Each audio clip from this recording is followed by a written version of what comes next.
বেনাপোল স্থল বন্দরকে যশোরের সাথে সংযুক্ত করেছে কিলোমিটারের পর কিলোমিটার শতবর্ষী বৃক্ষশোভিত ঐতিহাসিক এই রোড। ২০১৭ সালে মহাসড়কের উন্নয়নে শতবর্ষী গাছগুলো কাটার সিদ্ধান্ত নেওয়া হলে সোচ্চার হন পরিবেশবাদীরা। গাছ রক্ষায় শুরু করেন আন্দোলন।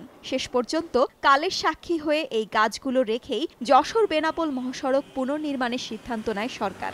২০১৮ সালের সেপ্টেম্বর থেকে কাজ শুরু হয়, কিন্তু এক্সকেভেটর দিয়ে প্রায় ৪ ফুট উঁচু গর্ত খুঁড়ে সড়ক নির্মাণ করায় সড়কের পাশে থাকা অধিকাংশ গাছেরই শেকড় কাটা পড়েছে। ইতোমধ্যে ৫০% খোঁড়াখুড়ির কাজ শেষ করেছে ঠিকাদারি প্রতিষ্ঠান। আর এই ঘটনাকে পরিকল্পিত হত্যাকাণ্ড দাবি করে গাছ রক্ষার বিষয়ে শঙ্কা প্রকাশ করেছেন পরিবেশবাদীরা। অত্যাধুনিক মেশিন ব্যবহার করে গাছের শিকড়গুলি কেটে গাছগুলি যাতে ঝুঁকিপূর্ণ হয়ে ওঠে সেই কাজগুলি সড়ক বিভাগ ঠিকাদারকে দিয়ে করে আসছে।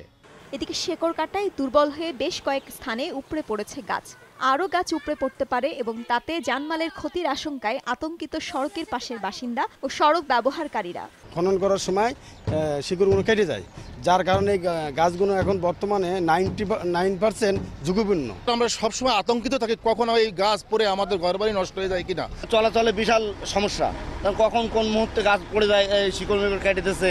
ইতিমধ্যে 4টি গাছ পড়ে গেছে, তো সামনে এপ্রিল মে মাসে ঝড়ে অন্তত 50টা গাছ পড়ে জনজীবন বিপর্যস্ত হবে এবং ভারতের সাথে যোগাযোগ বিচ্ছিন্ন হয়ে যাবে।